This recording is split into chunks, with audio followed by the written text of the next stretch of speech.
one then. Now, home torn down in order to extend out the airport during World War II, and in which they were allowed to keep the oldest existing graves. The two oldest are the ones on the runway itself, and like I said, there's a few off to the side. They're allowed once a year to have a reunion of sorts, in which hopefully they close down the airport when that happens. If not, they might need some more graves, so. But just goes to show you can't escape that there's dead people everywhere. But dead living people are the worst ones, though. Avoid them at all costs.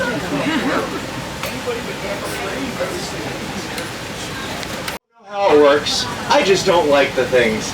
They're using it inside the house, and apparently when my trolley pulls up it says, "He's here," and it says my name. Not Sir Theodore, but my actual name. And then apparently when my trolley's leaving it says, "He's leaving." I didn't believe in this at all, but one night I go inside the house. Y'all enjoying your tour? One night I go inside the house, when here's the thing, I'm like, "Say my name." I hear my name go off in the thing and I don't want to talk to it again. 3 years ago in December, somebody else told me that it said, "Yay, he's here. Yay, he's here." Everyone tells me this is a good sign. I don't want to find out when it's a bad sign. The house already knows my name. Who knows what else it knows? Like where all the bodies are. I'm messing with y'all here in the river. You'll find out about that later. I'm gonna ask y'all, where are y'all from? Philadelphia. A year goes by, but an unfortunate soul plunges into its depths. Usually around St. Patrick's Day, oddly enough. I wonder why. We brought this upon ourselves, however. Over the many years, we have dredged the river deeper and deeper to accommodate the many cargo ships coming in and out of port. On low tides, around 48 feet deep, and high tides about 52, 53 feet deep. You fall in, you're going to get brought up by the swift undercurrent and out to the ocean. And that's not a fun journey, trust me. But look on the other side over here. We have many shops, restaurants, bars, other oddities that line River Street. These used to be nothing more than cotton, oil warehouses, chandleries, and taverns. These businesses, combined with sailors coming in and out of port, made River Street a place you might want to be after dark. But wait, it's not dark yet, but some of the people are just as rowdy and disorderly. Especially you there with the glasses, sir. Yeah, I see in your eyes. Not like the man I'll talk about in a moment. Look on the right-hand side of the trolley. This is the Old Harbor Inn with the burgundy shutters and the burgundy sign.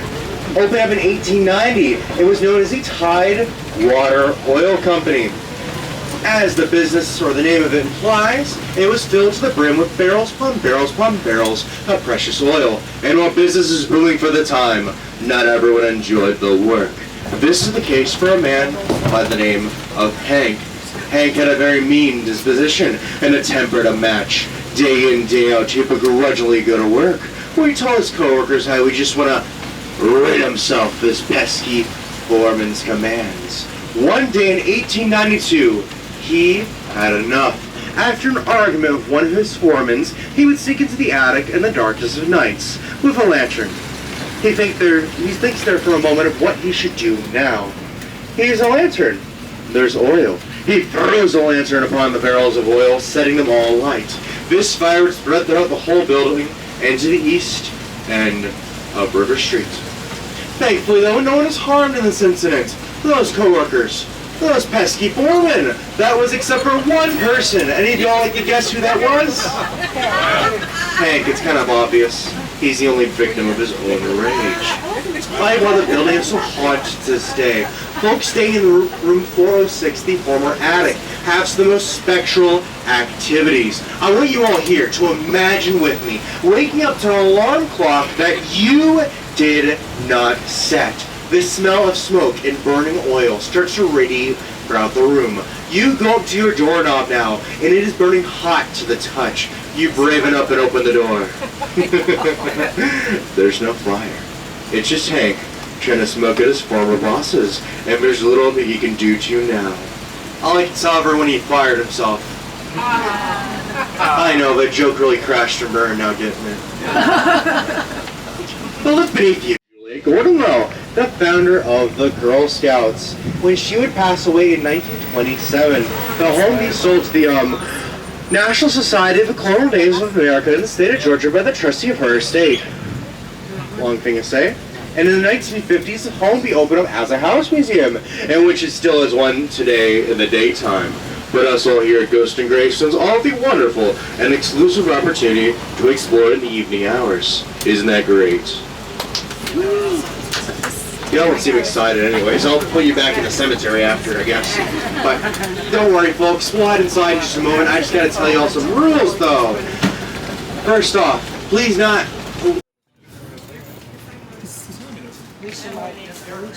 I have ibuprofen. She has some. Oh, never mind.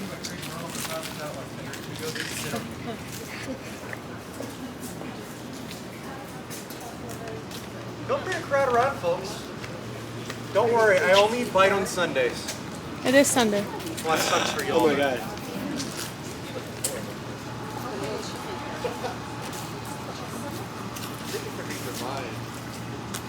Alright. Welcome to the Andrew Lowe house. So Andrew Lowe, he would head to Savannah when he was 17 years old to work in his uncle's cotton business. He would later on take over the cotton business, become a well-to-do man in his own right. Sadly, well-to-do Andrew found little happiness inside the home. Before the home was even complete, his first wife, Sarah Cecil Hunter, and 4-year-old son would sadly pass away. Although he'd remarry 5 years later to the beautiful and wonderful Mary Cooper Stiles, she would sadly pass away inside the home after complications due to childbirth. Distraught and heartbroken, Andrew Lowe would not want to stay here too often. He'd more of her stay as a state over in England. But when he was not here, he would entrust one man to take care of the entire property. This man's name was Thomas A. Millage. Although Mr. Millage is born a slave, no man garnered more respect and trust from Mr. Lowe. In fact, in Mr. Lowe's will, he would leave a sum of around $300 per year for every single year he'd been working for him to Mr. Millage. And this does not seem like too much money in today's money, but that's upwards of $10,000 per year accumulating in his inheritance. Now, a sad part is he would never be able to collect any of his money because both men died the same year in 1886. Although Mr. Millage's wife, Miss Mosiana Millage, was able to collect the funds, Mr. Millage as well already had a tombstone commissioned for him by Mr. Lowe. It reads, in Laurel Grove Cemetery South today, in affectionate memory of Thomas A. Millage, for many years the faithful friend and servant of Andrew Lowe of Savannah. And I have seen it for myself. At the bottom it reads, faithful unto death. Weird thing to put on a tombstone, but I digress. Thing is, we truly think Mr. Lowe wanted to take care of Mr. Millage and his family. And in turn, Mr. Millage did a fantastic job taking care of the home. He stayed here more than anyone else, so we attribute a lot of the paranormal activity more to him, especially downstairs, where oftentimes we'll hear footsteps down there, doors that open and close. But whenever they look around, no one seems to be there. We think it just could be Mr. Millage or somebody else. If you notice behind y'all, the previous group is heading out the house. So I'm gonna do a quick thing and just cutting y'all in half. Not the fun way. Split y'all in two. Minutes and then immediately so many stairs. Well, welcome on up, folks. Welcome. Do feel free to wander around the floor.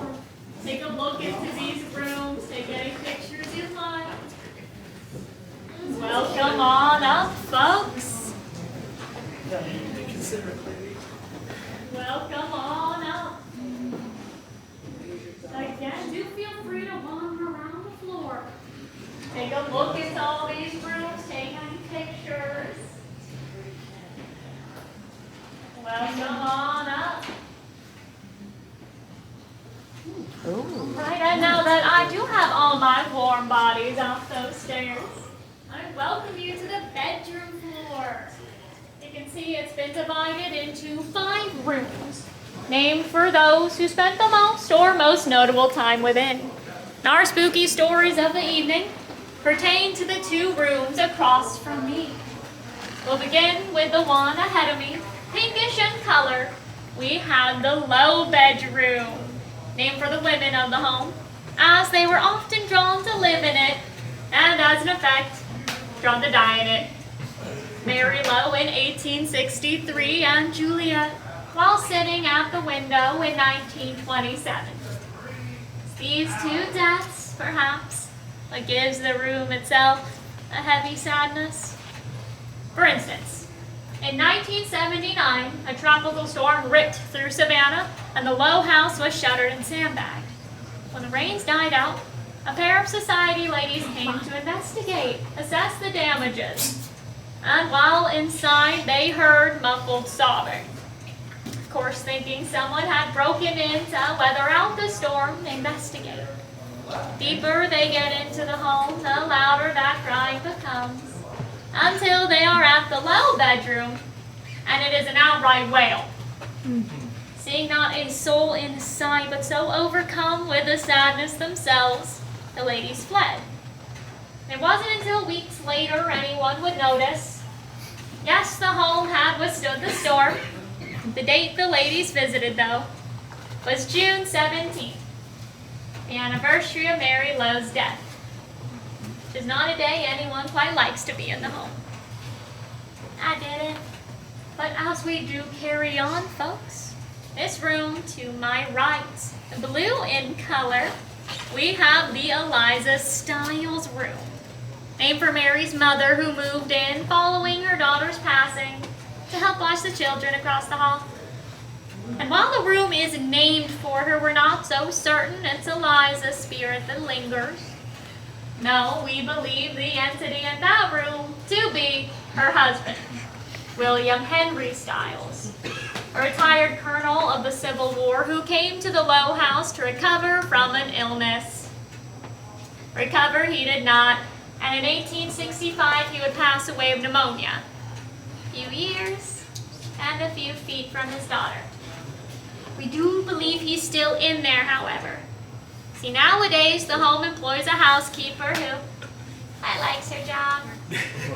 She'll arrive early, beginning in the basements, working on to the bedrooms, and occasionally she'll glance a figure in the rocking chair. And although she calls it, "Hello, Mr. Lowe," we're fairly certain it's not Andrew. As Andrew Lowe was in England when he passed away, it was William Stiles who was here. So of course the Colonel is just rocking away his afterlife. You two have final few moments on the bedroom floor to continue wandering, taking any pictures and asking any questions before we head downstairs.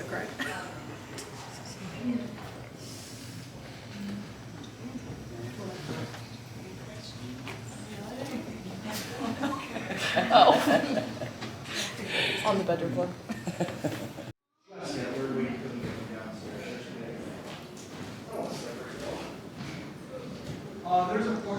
Welcome on in, folks. Welcome. Do feel free to fill these rooms best we can. We have quite a few more bodies to squeeze inside. Welcome on in. Welcome. The parlor rooms are my favorite.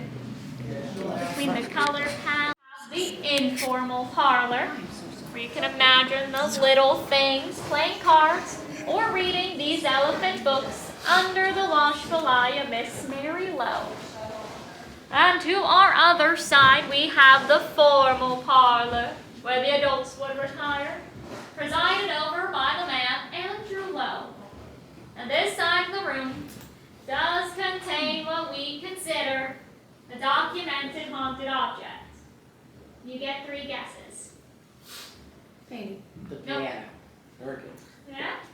Alright, I did hear piano. And that is correct. Along this back wall, folks, we have a beautiful piano forte.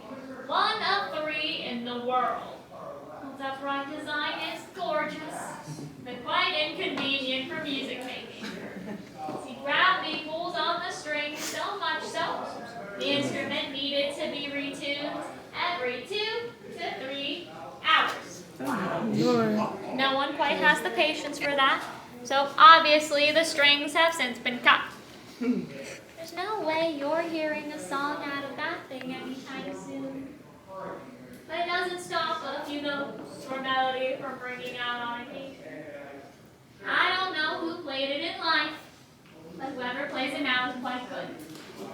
Do follow me across this hall, folks. Cry and sobbing. You're more than welcome to fill in the room entirely. Welcome on in, welcome in. This is a much smaller room to squeeze into. But in Savannah, we have gone fairly good at fitting as many bodies as we can into one small space. Welcome on in, folks. Welcome on in. Find a spot. Put your body in it. Fill all the dead space. Other body jokes. Welcome on in. I want to make sure everyone gets a chance to see the library or study of the home where Andrew would have spent most of his time. And while lovely to look at, it's not very interesting. I don't have a spooky story about this room. I do, however, have a story about this much smaller room which conjoins the library and dining room, the butler's pantry, which you may join me in if you so dare. Just know we do consider this area of the home to be the most haunted. Wander on in, come on in! A few years ago, folks, a former director of the home was standing here preparing for a meeting with a few society ladies. He would hear the side door in the basement open and women's voices making their way up the servant stairs. Now, he'd intended to meet with them as soon as they arrived, so he decided to track them down. Or he tried to. See, no matter where the director went in the home, he couldn't catch sight of the women, and their conversation always seemed to be just around the corner. He would follow the voices all throughout the low house until eventually they disappear into the low bedroom upstairs. And puzzled, the director would come down to report, "Well, I didn't see anyone in the home." And a co-worker responds, "Well, no one left either." And hours later, the society ladies he'd been waiting for would finally arrive and let him know they hadn't even been in the city earlier in the day. As we do pass on into the dining room, don't lean too far over the banister. We don't start pushing people till 10. So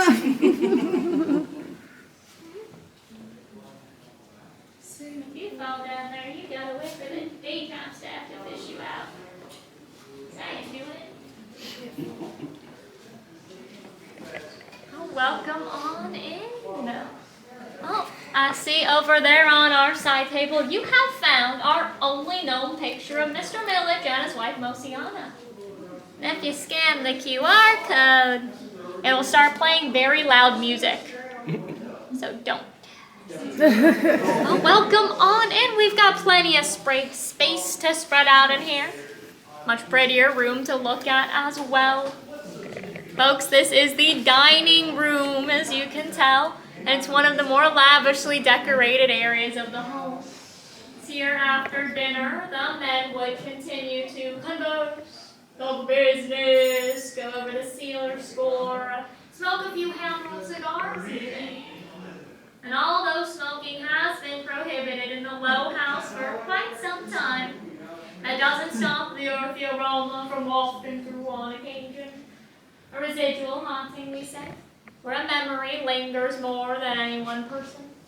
Another familiar scent you'll often catch in the home is a nice rose perfume, the very favorite of Miss Mary Lowe.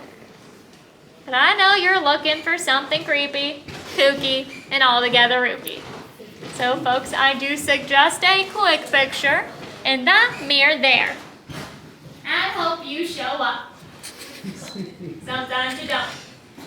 Sometimes you'll have every member of your party, and sometimes you'll gain one. In the form of abnormally tall gentleman gals that high standing behind you. Alan knows who he is. Well, folks, once you've taken your picture, I thank you for visiting.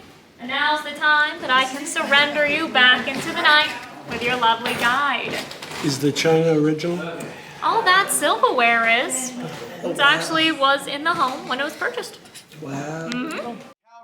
The piano, Abraham Lincoln's head. Do y'all hear that cat? Larry, get the axe! Be right back, folks. What? Come here, kitty. I'm gonna teach you how to swim.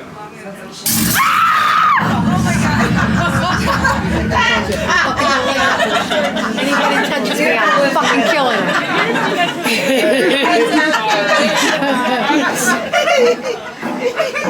I'm grabbing a hold of him. You should hold him. I was just like, I'm gonna save him.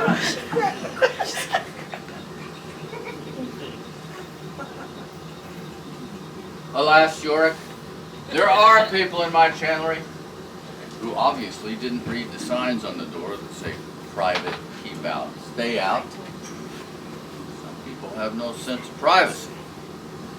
I don't even know why you're all in here. This is a ship's channery. This is for hard-working sailors, not hardly working landlubbers.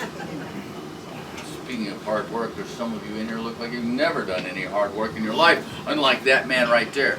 That is Henry Willing, a very famous and hard-working shipbuilder here in Savannah. Of course, you wouldn't want to be in his shoes. He's been dead for over 140 years. But that doesn't stop him from coming into work every night. Can't say that I blame him. His life is filled with tragedy. Everyone he ever loved died a horrible, painful death. His first love, she tripped off the schooner he was building out here, fell in the Savannah River, never to be seen again. His first wife, she died of the devil's disease, yellow fever. His second wife, she died of influenza. And his third wife, she just up and died for no reason at all. I'm thinking these women were dying to get away from Henry. Well, like most men, he buries himself in his work, making his way to the warehouse at odd hours of the night, trying to keep the nightmares at bay. His shipyards made machines of war for the Confederacy, but thank goodness the war between the states is now over. Henry's son, Alexander, has made his way back to Savannah to become part of the shipbuilding business. It's a warm spring day in May 1866. Alexander's on his way into the shipyard here when he notices the men struggling with a heavy load about 40 feet up on a crane there. Appears to be stuck up there. Well, Alexander sees the problem instantly. The pulley's jammed. In order to help the men out, he climbs that 40-foot crane, makes his way out to that pulley, just about has it clear when suddenly the load shifts.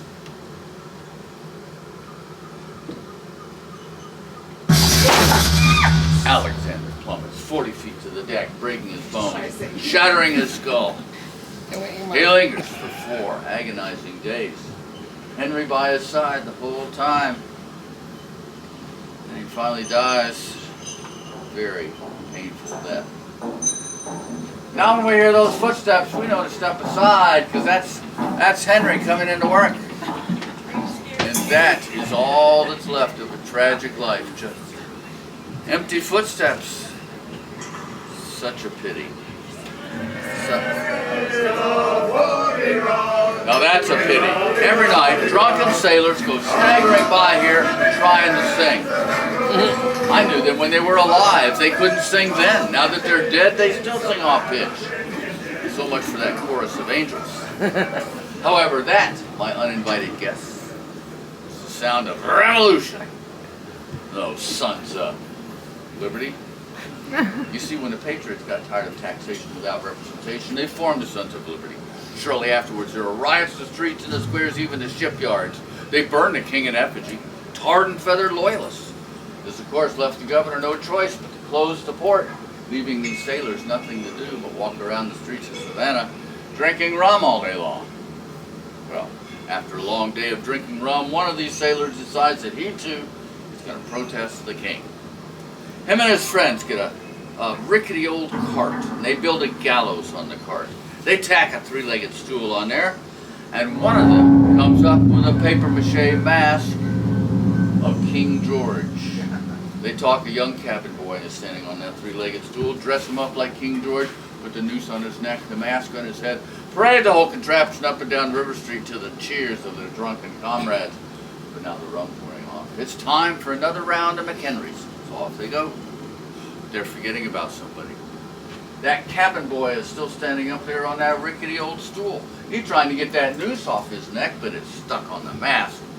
And then he slips off the stool, and he's just dangling there. The more he struggles, the tighter that noose gets. He can't even call for help.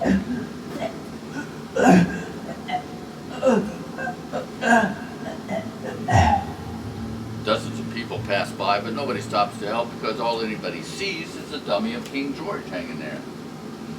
Well, the ghosts of the Revolution still haunt the streets of Savannah today. If you listen very carefully, late at night, you sometimes hear those drunken sea shanties out here on River Street. I tell you this, there's a special place in the afterlife reserved for those sailors that let that cabin boy strangle to death. And I'll tell you something else. Where those sailors are going, devil's not going to be serving them any rum. Oh no. Now I've got work to get back to here. I don't know how you folks managed to find your way back here, but I'm pretty sure you can find your way back out. Or maybe not. I thought I smelled rain. We've got a fast-moving storm coming in, folks. I'm afraid you can't leave and go out there now. Strange and dangerous things happen out on the streets when a storm like this comes through. Well, this warehouse has survived a lot worse than this storm's going to be. You'll be safe in here. From the storm.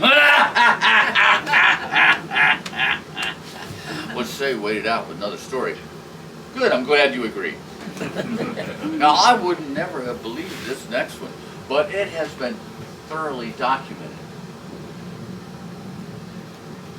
by the government. You can always trust the government. Now, let me ask you, who here has ever slept the sleep of the dead? Oh, I know some of you have. You're in bed at night, you're strangely calm, but you can't move a muscle. You can't even lift your arm. The next day, you're totally exhausted. If this has happened to you, chances are you've been ridden by the hag. A hag is a witch. Now, don't you come in here when I'm talking about you. The Gullah Geechee folks have a special name for a shape-shifting witch called a boo hag. She likes to turn into a cat, or even just a shadow in your room. Some people say she rides your back. Some people say she sits on your chest. But it doesn't make any difference, folks. The results are always the same. You're strangely calm at night, but you can't move a muscle, and the next day you feel like your life has been drained from you, and that's just what's happened. The witch has drained part of your life to sustain hers, and if it goes on for too long, you die. Now, during the Great Depression, there was a dock worker out here named Clay. His work was suffering from a lack of sleep. His wife was having her own sleepless nights. She knew they were being hag-ridden. She even knew the name of the witch, Melinda Edmonds. Well, Clay didn't believe this superstitious nonsense, but then he goes to get his horses from the stable, and the stable master says the horses have all been having night sweats, and their manes and tails are all tangled. Well, Clay knows those are called hag stirrups. Well, now he's convinced there is a witch in Savannah, but what to do?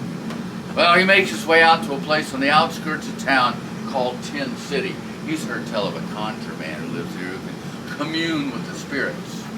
Now, this conjure man gives him some mighty strange advice. He says, "At night time, put a broom across your doorway. Make sure your wife sleeps with a silver coin tied to her ankle, and always sleep with a Bible under your pillow."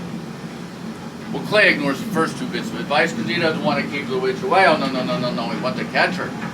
He had the precaution of his own. He starts sleeping with an axe handle by the bed. Now, the night such as this, Clay and his wife are lying side by side in the cottage. She gives a low moan, but he notices she hasn't moved a muscle in quite some time, and Clay feels like there's another presence in the room there with him. But then he notices a moving shadow. He slips quietly out of bed, grabs that axe handle, because he knows if he can hit that moving shadow, it'll turn into a cat and catch that witch. The shadow gets closer. Right there. Come here, cat, where are you?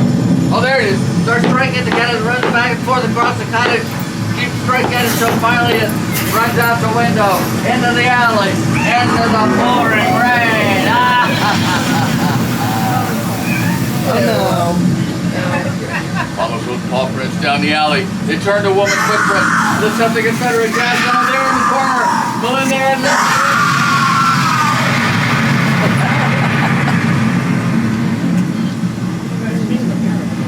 She's lying in the mud.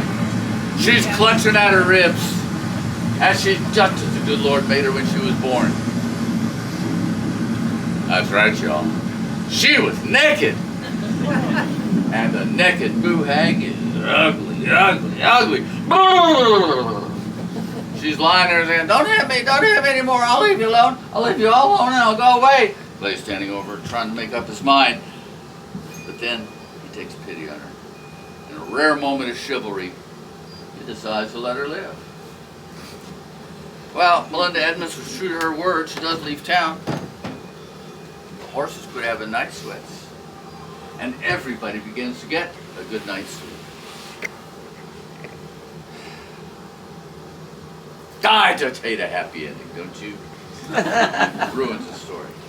Now, it seems like that storm is gone, which of course begs the question, why aren't you gone? Because I've got work to get back to, and I must finish my conversation with Yorick. Sorry to leave you on the shelf like that. What was that? Yeah, you're right. They do hear about as well as they read. What? Oh, that's a good idea. Should we invite them together? Okay. Yorick and I would like to cordially invite each and every one of you to get out!